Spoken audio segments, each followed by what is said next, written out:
Dans cette vidéo, nous allons voir l'installation et la configuration du DNS. Tout d'abord, on doit se connecter autant que root.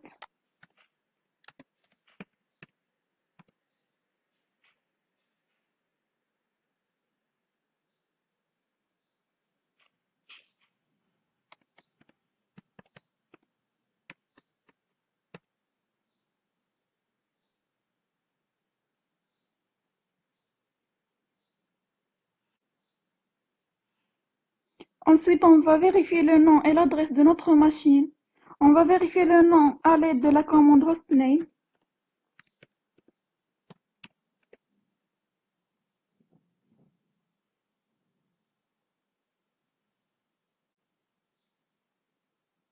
Et l'adresse IP à l'aide de la commande ifconfig.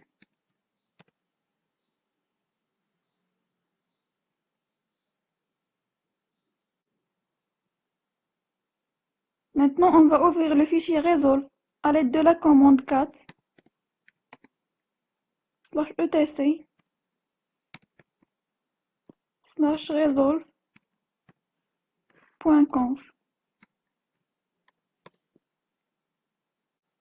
On va accéder au dossier bin à l'aide de la commande suivante.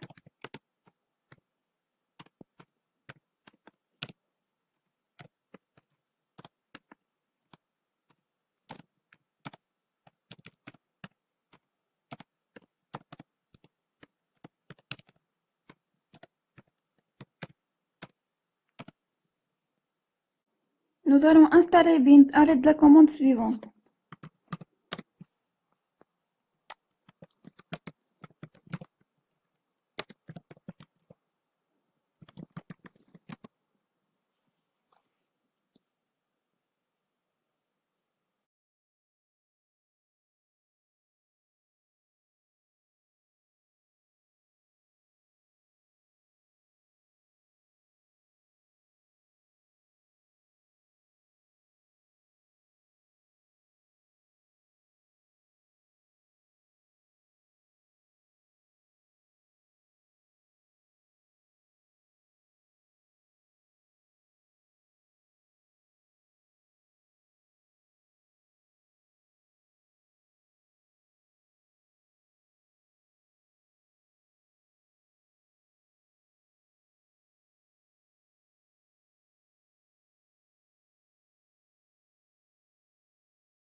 Nous allons maintenant vérifier ces packages à l'aide de la commande suivante.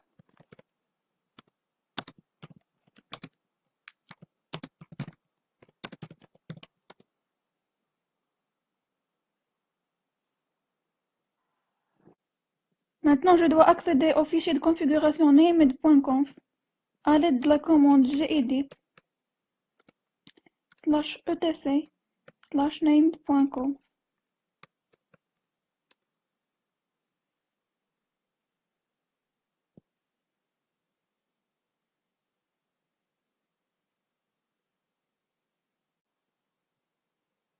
Je dois ajouter l'adresse de notre serveur DNS 192.168.1.100 et on va autoriser tous les clients de notre réseau.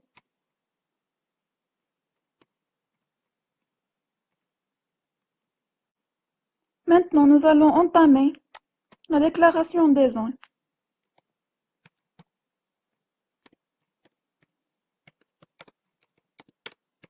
Nous allons commencer par la déclaration d'une zone directe.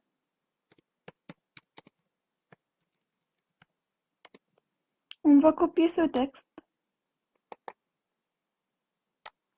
et le coller ici.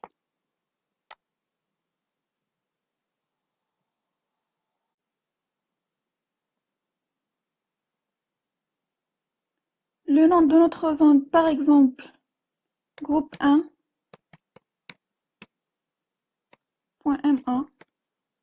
Le type master, ça veut dire principal.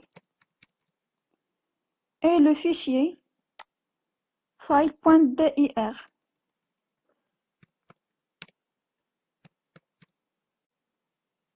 On va faire la même chose pour la zone inversée.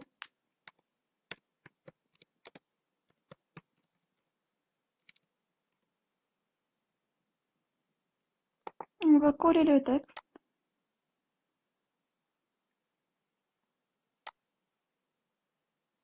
On va lui nommer par exemple.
Maintenant, on va créer notre fichier.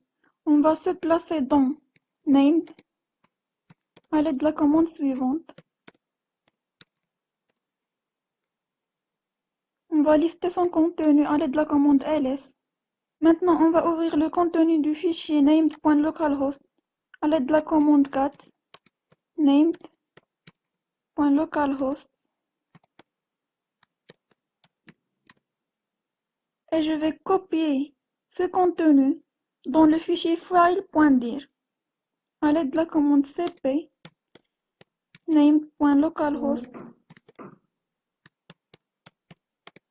file.dir. Notre fichier de zone est le suivant.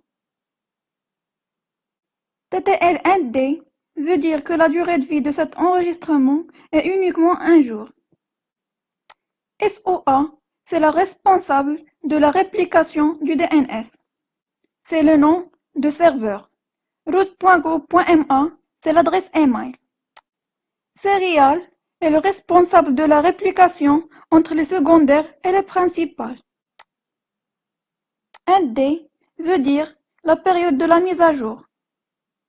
La première ligne désigne le nom du serveur, veut dire que les personnes venues d'Internet peuvent utiliser ces enregistrements. NS veut dire Name Server. A veut dire l'enregistrement qui se transforme d'un nom à une adresse IP.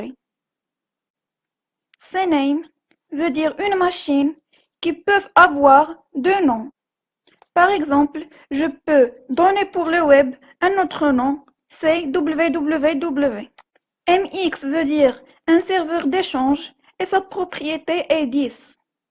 SRV pour déclarer un service. Par exemple, on a déclaré ce service. C'est le nom du service, suivi du nom du protocole, suivi du nom de domaine.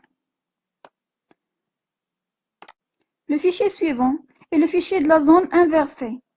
La différence qu'ils ont, c'est PTR au lieu de A. PTR veut dire se transformer d'une adresse à un nom.